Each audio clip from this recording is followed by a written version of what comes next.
Sveiki! Šodien mēs iedziļināsimies vienā no, manuprāt, sāpīgākajām Latvijas vēstures lapusēm. Tas ir stāsts par 1941. gada 14. jūnija deportācijām.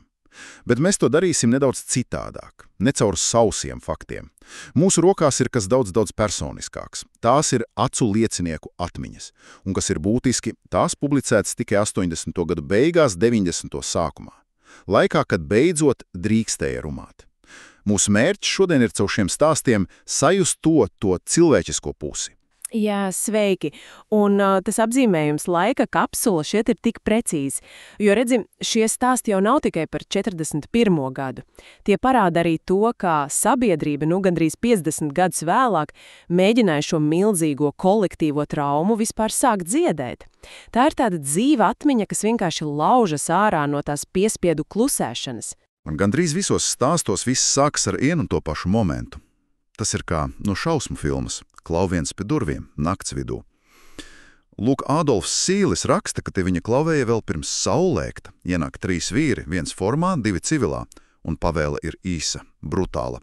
Ģērbties, ņemt mantas 2 nedēļām, un tad atskan frāze, kas ir vienkārši neticama savā cinismā. Virsnieks esot teicis: mēs neesam zvēri. Lasot šo man pa ķermeni skrien tirpas, jo viss, kas sekoja, bija tieši pretējais. Jā, šī frāze ir kā atslēga.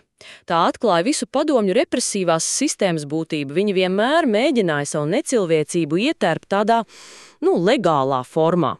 Bet ir jāsaprāt, ka tā nebija haotiska akcija. Nē, tā bija augstasinīgi, rūpīgi plānota operācija. Pamatā bija saraksti, kas sastādīti jau mēnešiem iepriekš.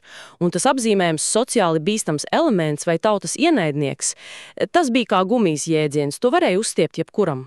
Tieši tā. Skatoties, kas bija šie cilvēki, kļūst skaidrs, ka mērķis bija ļoti konkrēts. Tie nebija noziedznieki. Tie bija lauksaimnieki, skolotāji, policisti, aizsargi, ārsti. Visa sabiedrības elite būtībā. Jā. Viss Latvijas valsts un sabiedrības mugurkauls. Aktīvākie, izglītotākie. Un man rodas jautājums, vai tā bija apzināta vēlme vienkārši nocirst galvu nācijai? Pilnīgi noteikti. Tā ir klasiska totalitāra režīma taktika. Lai pakļautu tautu, ir jāiznīcina tās līderi, tās autoritātes, un katrs aizvestais bija kā brīdinājums tiem tūkstošiem, kas palika. Un tas pēkšņums, tā brutalitāte. Vienā stāstā ģimene pamodina 5 no rīta, citā ielaužas jau naktī, un visur cauri vies viena sajūta – totāls apjukums, neizpratne, neviens nesaprata par ko. Un tas bija tikai sākums. No tā šoka brīža mājās viņus iemeta nākamajā murgā, ceļā uz nezināmo. Un šī ceļa apraksti ir, manuprāt, viena no smagākajiem. Ādolfs Sīlis ļoti detalizēti atceras, kā viņus visus sadzinu Šķirotavas stacijā, un tur notika pats briesmīgākais – ģimeņu šķiršana. Jā. Vīriešus ar spēku, bez jebkādiem paskaidrojumiem, atrāva no sievām un bērniem. Sadzina atsevišķos vagonos. Lasot par to, es domāju, vai tā bija haosa blakne, vai arī šai cietsirdībai bija kāds dziļāks mērķis. Tā bija apzināta un, jāsaka, vēlnišķīgi efektīva psiholoģiskā terora metode. Mērķis bija atsmirklī salauzt cilvēka garu, pretestības spējas. Padomā pati pēdējais atbalsts, kas tev ir tava ģimene, un to tev atņem tava acu priekšā. Tas rada maksimālu izmisumu. Un tā neziņa, vai es viņas vēl kādreiz redzēšu, tā bija spēcīgāks ierocis par jebkādu fizisku vardarbību. Un tās atmiņu ainas ir tik spilgtas. Sīlis atceras stāvu pēdējos vārdus, kas izkliegti caur vagonu šķirbu. Tādi mirkļi, tie paliek uz mūžu. Un tad paši vagoni. Mēs bieži sakam lopu vagoni, bet ir grūti aptvert, ko tas reāli nozīmē. Tas bija koka kastes uz riteņiem, aizrestoti lodziņi kaut kur pašā augšā. Vagoni, ko aizslēdza no ārpusēm, cilvēki saspiesti kopā, 60-70 vienā vagonā. Daļa uz grīdas, daļa uz steigā samestām nārām. Gaiss trūka, slāpes, karstums. Vienā liecībā minēts, ka ceļš ilga 24 dienas. Es nespēju pat iedomāties. Un šī neziņa bija daļa no spīdzināšanas. Viņi nezināja, kur viņus ved. Uz nošaušanu, uz nometni vai vienkārši nomiršanai badā šajā vagonā. Katra diena bija cīņa par malku ūdens, par kumosu maizes. Tas ir stāvoklis, kurā, cilvēcība tiek pārbaudīta līdz galējai robežai. Pēc šī necilvēcīgā ceļa, kas ilga nedēļām, ir grūti pat iedomāties, kas viņas sagaidīja galā. Vai realitāte Sibīrijā bija vēl briesmīgāka? Avoti rāda, ka šeit likteņi atšķīrās. Vīriešiem viens, sievietēm ar bērniem cits. Sāksim ar vīriešiem. Lielākā daļa nonāca Gulaga nometnēs. Ādolfs Sīls nokļuva Usoļu lagā, Solikamskā. Vergu darbs mežstrādē. Cits izsūtītais Jānis Bērziņš atcerās Vjatlagu darbs no tumsas līdz tumsai. Un pārtikas deva 400 grami sliktas maizes dienā. Un tas ir būtisks punkts. Tiem, kas spēja izpildīt normu. Tieši tā, jo šajās nometnēs valdīja viens princips. Kas nestrādā, tam nebūs ēst. Bet tas bija apurtais loks. Lai strādātu necilvēcīgi smagu darbu mežā pie -40 grādiem, ir vajadzīgs spēks, bet spēku dod ēdiens. Ja tu neizpildi normu, tavu jau tā niecīgo devu samazina vēl vairāk. Tā ir lēna, sistemātiska nogalināšana. Darbs bija iznīcināšanas instruments. Bats, augstums, slimības, cinga, pelagra, dizentērija. Tā bija iznīcināšanas mašinērija, kur cilvēka dzīvībai nebija nekādas vērtības. Sieviešu un bērnu stāsti ir atšķirīgi, bet nemazāk traģiski.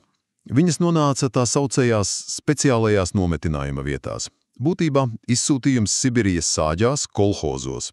Bērziņa, kura izsūtīta 8 gadu vecumā, atceras dzīvi kolhozā Krasnojarskas apgabalā. Pat bērniem bija jāstrādā. Viņas māte strādāja smagos meža darbos, lai nopelnītu iztiku. Viņa raksta par pastāvīgo badu un salu. Kā māte centās iemainīt pēdējās drēbes pret sauju miltu. Protams, un viņām bija jāglāb ne tikai sevi, bet arī bērnus. Jā, tā nasta bija divi tik smaga. Un ir svarīgi atcerēties viņu statusu. Viņi visi, ieskaitot zīdaiņus, skaitījās tautas ienaidnieku ģimenes locekļiem. Tas liedza jebkādas cilvēciskas tiesības. Viņi bija pastāvīgā komandantūras uzraudzībā.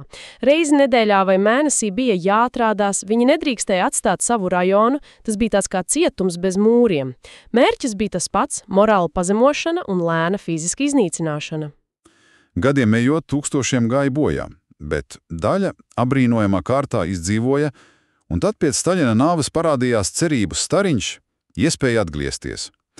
Bet lasot šīs atmiņas kļūst skaidrs, ka atgriešanās nebija laimīgs beigas. Tas bija jauna pārbaudījuma sākums. Ādolfs Sīlis, kuram izdevās atgriezties jau ātrāk, pa 46. atklāja, ka viņa dzimtās mājas ir aizņemtas, sākās cīņa par savu vietu sabiedrībā, kas uz viņu skatījās ar milzīgām aizdomām. Tieši tā, viņi palika iezīmēti uz mūžu. Atgriešanās nenozīmēja brīvību padomju izpratnē. Sistēma viņus nekad nepieņēma atpakaļ.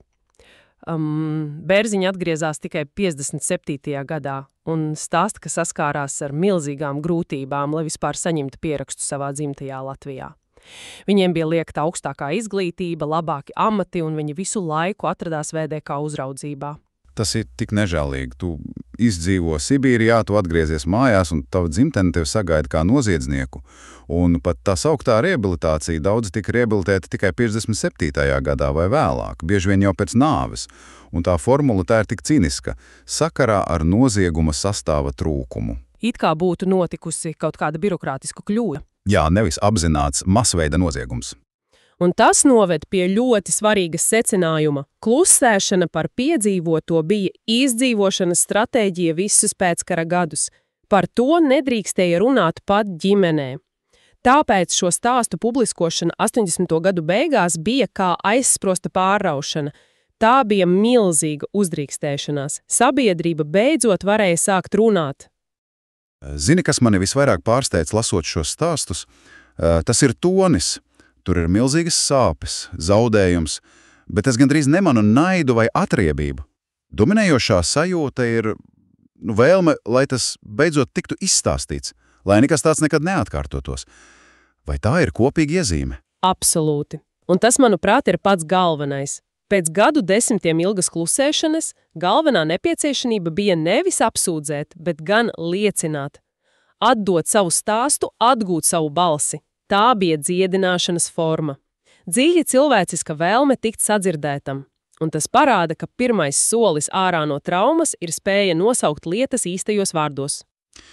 Apkopojot visu, ko esam pārunājuši, caur šiem stāstiem iezīmējas skaidra traģēdijas anatomija. Pirmkārt, tas pekšņais brutālais sākums, otrkārt, ceļa necilvēcība, kas pati par sevi bija spīdzināšana, un treškārt, tās garās tumšās ēnas, ko izsūtījums meta uz visu atlikušo dzīvi, pat pēc atgriešanās. Šīs liecības ir ne tikai apsūdzība režīmam, bet arī atgādinājums par to, cik stiprs var būt cilvēka gars. Nenoliedzami, un šie atsevišķie stāsti salikti kopā veidotos spēcīgo mozaiku, kas ir mūsu tautas vēsture. Un tas man, liek aizdomāties par jautājumu, ko atstāt pārdomām. Šī personīgā atmiņa ir kļuvusi par daļu no nacionālās vēstures. Kāda ir mūsu mūsdienu sabiedrības atbildība? Vai tā ir tikai atcerēties šos notikumus reizi gadā, pie pieminekļiem, vai tomēr mūsu pienākums ir nodrošināt, lai katra šī atsevišķā reiz apklusinātā balss šajā kopējā stāstā tiktu sadzirdēta, izprasta un nekad netiktu aizmirsta?